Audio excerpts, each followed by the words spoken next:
$16,595. That is the number Tracker just dropped on a full boat, engine, and trailer combo. And it is the kind of number that makes first-time buyers sit up and Bayliner owners suddenly a little nervous. On the surface, it looks like a dream, brand new, financed, under the kind of figure people used to see only on used listings with faded gel coat. But how does a modern boat land that low without something giving way behind the scenes? And more importantly, what happens to every Bayliner sitting one price bracket above it when shoppers start comparing side by side? Sticker punch. The reason that $16,595 feels so explosive is that it sits right at the psychological threshold for a first real boat. For years, many families quietly told themselves that somewhere in the mid-teens was the line between a summer dream and a payment they could not justify.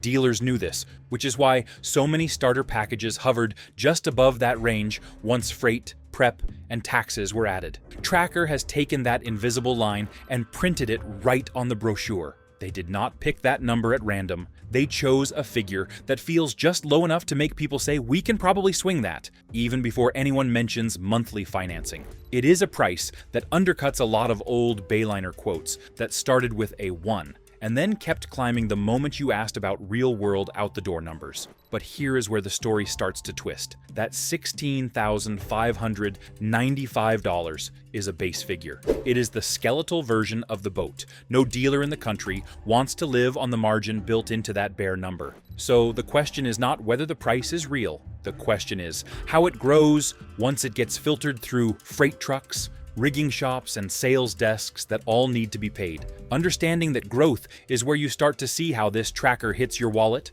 and why it still manages to keep Bayliner on its heels. The real cost.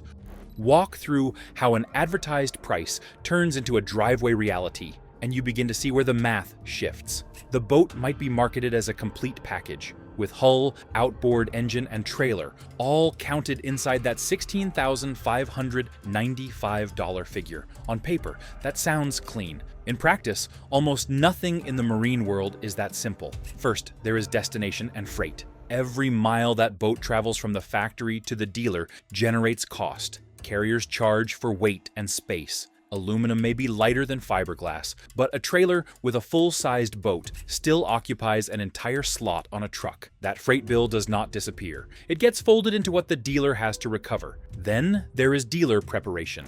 Engines do not come out of shrink wrap ready for the lake. Batteries have to be installed, controls rigged, steering checked, and safety. Systems verified. Technicians do not work for free, and those hours roll into a line item that might be called prep, setup, or inspection. Add in registration fees, documentation costs, and the basic safety kit that almost nobody leaves without. And the number on the sales agreement begins to drift upward. And all of that assumes you are willing to live with the absolute base configuration. Most buyers are not. The boat on the showroom floor will likely wear at least a simple fish finder, maybe a small trolling motor, or an upgraded seat package that makes long days more comfortable. Suddenly, that $16,595 dream has crept toward a figure that looks a lot more like what Bayliner used to charge. The difference is that Tracker pulled you in with a number Bayliner could not match, and once you are in the building, the game changes. That dynamic is exactly why dealers are already repositioning their floor plans. Lot tactics. Talk to sales managers quietly, and you hear the same phrase repeat itself: traffic driver. This new tracker is not just another model on a spec sheet. It is a magnet. It is the boat that appears at the top of online listings with that $16,595 headline. It is the rig that sits right at the front of the showroom, hitch pointed at the parking lot, looking like something anyone could take home by the weekend. Dealers love boats like this because they pull in first-time buyers who might have felt priced out of the market. In years past, many of those shoppers would have ended up staring at an entry-level Bayliner, trying to rationalize a higher monthly payment for a fiberglass bowrider that seemed like the default real boat. Now, the same shopper can walk into a Tracker outlet and see a full package with a number that sits below what that used Bayliner on the local classifieds is asking. The strategy is simple and ruthless. Use the Tracker as the low headline that gets phones ringing. Once a buyer is physically in the building, the sales team can walk them up and down the line. Some will still chase more features, a larger hull, or a higher output engine, and those buyers will be gently guided into more profitable models. Others will cling to the base package, and that is fine too, because volume on a simple rig keeps floor plan interest low and service bays busy. Bayliner dealers, meanwhile, feel the pressure from boat ends. New buyers have an obvious alternative, and used Bayliners have to compete with a brand new warranty-backed hull that sits within reach of their asking price. That is the kind of shift that does not just hurt on this year's balance sheet. It starts to erode the foundation of what entry-level Bayliner has meant for decades, which leads into the question everyone is asking. How can Tracker even afford to put that price on the window? How Tracker makes this price work? There is no magic in the $16,595 figure. There is engineering. Tracker did not find a secret way to build boats for less than their competitors. What they did was design a hull and deck that keep the production math brutally efficient. The boat is aluminum, which changes almost every step of the process compared with a fiberglass Bayliner. Instead of expensive molds, layers of glass cloth, and long cure times, the hull starts as sheets that can be cut, formed, and welded with repeatable precision. Aluminum construction reduces the labor hours, the cure cycles, and the waste that come packaged with hand-laid fiberglass. Every minute shaved from production is another slice of cost that does not have to be recouped at the sales desk. That manufacturing footprint matters more than most people realize. Factories are laid out to push as many hulls as possible through a fixed amount of floor space and payroll. An aluminum line that can keep material flowing with fewer bottlenecks and fewer highly specialized technicians gives the brand room to breathe on price without simply accepting smaller profits. Inside the boat, the story continues. The layout is clean and straightforward. There are fewer hinged lids, fewer sculpted upholstery zones, fewer pieces of bright stainless hardware sparkling from every surface. Floors are rugged rather than luxurious. Storage is functional, not ornate. Each of those decisions removes a little more expense from the bill of materials. Taken individually, they might seem minor. Taken together, they create a boat that can wear that $16,595 tag without sinking the manufacturer. Tracker is not giving anything away. They are simply betting that there are enough buyers who value a solid, honest tool of a boat more than a showroom level of finish. That bet puts enormous strain on brands who have built their entry-level image around fiberglass comfort, and Bayliner sits right in that crosshair. Bayliner's problem. For Bayliner, the problem is not that they do not know how to build a cheaper boat. The problem is that their entire identity has been shaped around the idea of an affordable fiberglass family package. Fiberglass brings real advantages.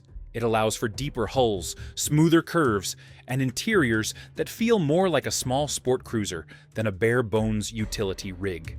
Buyers have come to expect generous upholstery, integrated liners, and glossy gel coat that looks impressive at the dock. Those expectations cost money. Fiberglass molds are enormously expensive to create and maintain. Each hull requires careful layup, layers of glass and resin, and time in the mold before it ever sees a trailer. Interior liners add more steps. Upholstered seating requires additional labor and higher quality materials. By the time a Bayliner starter boat reaches a dealer, it carries a weight of embedded cost that simply cannot slide down to the mid-teens without someone losing money. When a customer now walks in and sees a Tracker at $16,595 and a Bayliner at a noticeably higher number, the obvious question hangs in the air. Why is this one so much more? Sales staff can talk about ride quality, deeper freeboard, and extra comfort. But in a world where many buyers have never owned a boat before, that conversation is harder than it used to be. For a first-timer, new and simple often beats refined and older. That is what makes this Tracker such an effective weapon. It does not need to beat Bayliner at every measure. It only needs to force a comparison that Bayliner cannot win on price. Once that comparison becomes routine, the trade-offs baked into the Tracker start to matter more, and that is where some buyers will feel the edges. If this kind of breakdown is helping you see past the showroom gloss, take a second and drop your questions in the comments. If there is something about pricing, financing, or how dealers really think that you want unpacked, ask it there, because those questions often turn into future deep dive episodes. And while you are here, hit like and subscribe. It tells the platform that you want more serious numbers first boat content, not just highlight reels, and it makes sure you actually see the follow-up when real-world deals and owner stories on this model start to surface. Hidden trade-offs. Every dollar that Tracker pulled out of the build process shows up somewhere in real use. That is not a criticism.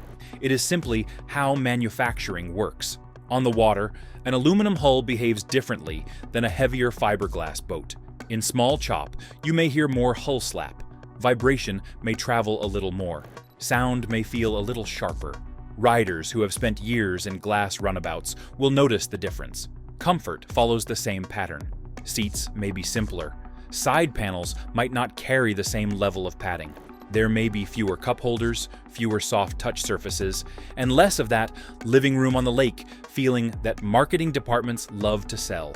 This tracker is built first as a tool, something to fish from, to pull kids on a tube behind, to launch quickly after work when the wind is calm. It is less about impressing neighbors at the dock and more about simply being there, ready to go, without a huge payment attached.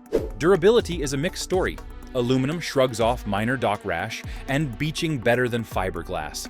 At the same time, interior materials that are built to a price instead of a luxury standard may show wear sooner if they are abused.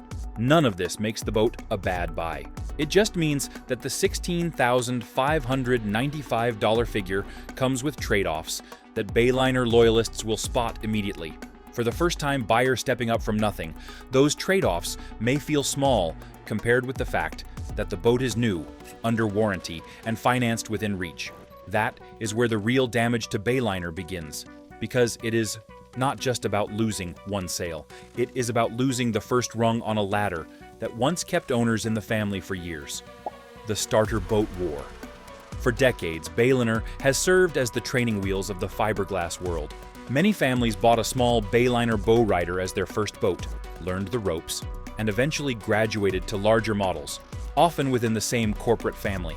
That starter sale was not just revenue, it was the opening act in a long relationship. This new tracker goes straight after that role. The price, the simplicity, and the distribution all target the same buyer who would once have accepted an older Bayliner as the necessary gateway into boating. Instead of inheriting someone else's wear and somebody else's problems, that buyer can sign papers on a fresh hull, a brand new outboard engine, and a clean title, all at a number that does not feel impossible. Once that happens, the pipeline shifts. Service visits, accessory purchases, and future upgrades now flow through a tracker channel instead of through Bayliner's networks. The owner who might have once said, "We started with a little Bayliner, and now we are looking at something bigger," may instead be walking the aisles of a tracker-affiliated showroom, comparing larger packages from the same brand that gave them an easy entry. This kind of change does not crush Bayliner overnight. The fiberglass builder still has loyal customers and a catalog of models that do things an aluminum tracker cannot. But the long, slow bleed at the entry point matters, and the effect becomes even more visible when you follow the ripples into the used market. Used market shock. Used boat markets live and die on perception. When a shiny new boat appears at a surprisingly low price, it rewrites what buyers think they should pay for everything around it. That is exactly what this $16,595 tracker threatens to do to older Bayliner models. Imagine a 15-year-old small Bayliner sitting on a trailer in a driveway with faded upholstery and a few soft spots in the floor. The owner lists it online at a price that, until recently, felt reasonable. After all, it is still a fiberglass runabout from a known brand, and new boats have been getting more expensive every year. Then a shopper scrolling through listings sees that for a stretch more, they can sign on a brand new tracker with a warranty, clean interior, and modern rigging. The mental math starts to shift.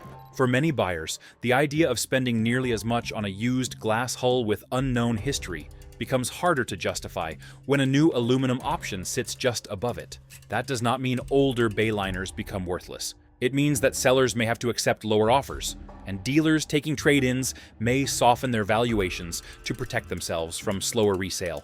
Once that adjustment begins, it feeds back into the showroom. Trade-in values form a quiet but powerful part of many purchase decisions. If Bayliner owners hear that their starter boats are worth less than they expected, some will delay upgrading. Others will reluctantly accept the new numbers and move on, but the goodwill that once surrounded the brand erodes a little more. While that plays out, tracker dealers have another lever to pull: packages and payment structures that turn a cheap headline into real profit. Payment traps. There is a reason dealers smile when a buyer walks in, repeating an advertised price. They know that the real margin is rarely in the base number. It lives in the options, the accessories, and the finance office. This tracker is perfectly positioned for that playbook. Start with accessories. A basic aluminum boat leaves a lot of room for add-ons. Simple electronics become an easy upsell. A small color fish finder here, a slightly larger screen there, maybe a transducer capable of side imaging, and the bill grows by several $100s at a time. Add a trolling motor for fishing, a better onboard charger, upgraded seating or flooring, and the package quietly climbs out of the low teens while still being marketed as the $16,595 boat. Then comes protection.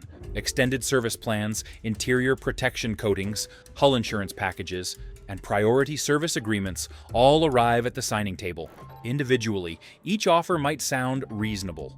Combined, they create a healthy stream of profit for the dealership on a boat that supposedly carried razor-thin margins.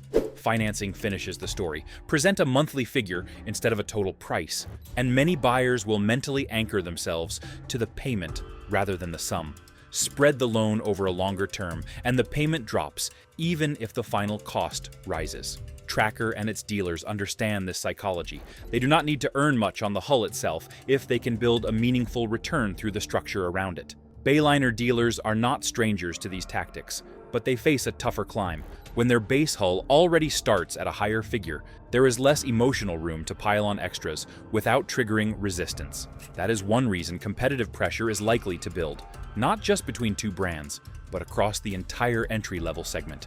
If you want to see how that pressure plays out in real life, the next piece of this story follows the reactions from everyone else sharing the same water. Rivals react. The marine market is slow to change until something forces it.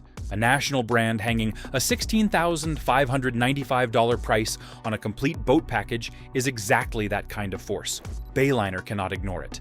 Neither can other aluminum builders who live in the same lakes and rivers.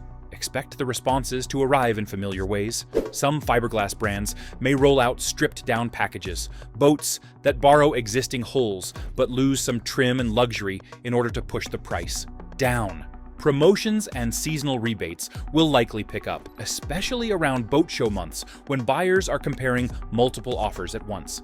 Other aluminum manufacturers may respond by sharpening their own small rigs, either by matching the price or by packing in more features at a slightly higher figure and arguing value per dollar. A quiet price war can start this way, not with dramatic public announcements, but with small adjustments on invoice sheets and promotional flyers. Over time, this kind of pressure can reshape an entire category. The idea of what a starter boat should cost drifts downward. Buyers grow accustomed to seeing mid-teens as the baseline for something new and usable. Any model that stands too far above that line has to work harder to justify its existence, which brings us back to the people caught between these shifting numbers, the dealers themselves. Inventory pressure. Dealers live and die on how quickly inventory turns. Every boat that sits on a lot accrues interest through floor plan financing and consumes space that could be used for something more profitable. In that environment, a small tracker that sells quickly is a blessing, even if the base margin is modest.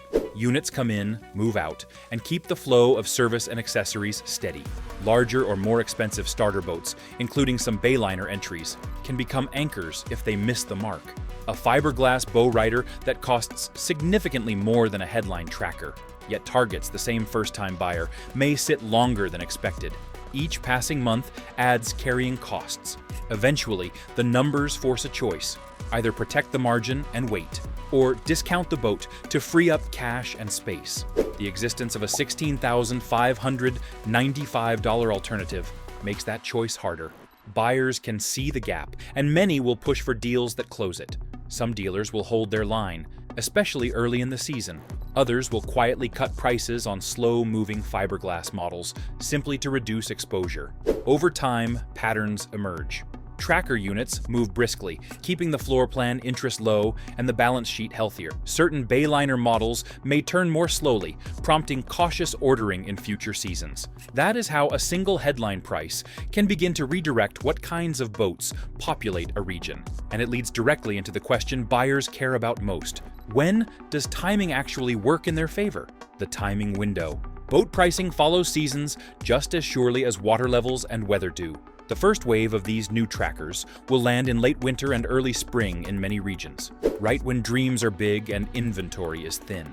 At that moment, there is little incentive for a dealer to shave much off a boat that already advertises $16,595. As spring turns into summer and more shipments arrive, the calculus starts to ease. If a dealer finds themselves with several units on the lot and steady traffic, they might toss in accessories, small discounts, or service credits to close deals without technically moving the headline price. This is often the window where a careful buyer can secure a slightly richer package without paying significantly more than that famous figure. Meanwhile, Bayliner dealers may be staring at fiberglass inventory that has not moved as quickly.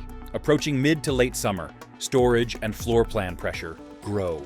That is when the real opportunities appear for buyers willing to consider both brands. A patient shopper might find that for not much more than a dressed-out tracker, a discounted Bayliner suddenly becomes reachable, complete with the ride and comfort advantages that fiberglass naturally carries. By the time autumn approaches, the roles can flip entirely in some markets. Any remaining trackers may be marked just enough to prevent them from becoming winter storage problems. Leftover Bayliners from the outgoing model year may face much steeper cuts. For someone who cares more about long-term ownership than about being first on the lake, this timing can be the difference between paying for hype and paying for value. In the end, this new tracker is not a miracle and it is not a scam. It is a sharp, strategically built tool aimed squarely at the spot in the market where Bayliner has lived comfortably for a long time.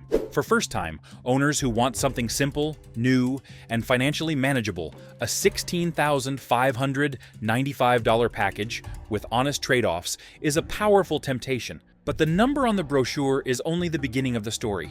What you actually pay will be shaped by options, by dealer behavior, by timing, and by how this quiet battle between aluminum and fiberglass plays out over the next few seasons. The real question is not whether Tracker just made life harder for Bayliner. They did. The real question is whether that pressure can be turned into leverage for you. So now it is your turn. Would you choose a brand new aluminum tracker at that headline price? Or hunt down a discounted fiberglass Bayliner instead? Drop your take in the comments, hit like if this helped you see the bigger picture, subscribe, and turn on notifications so you do not miss the follow-up when the first real-world pricing data starts to surface on these boats.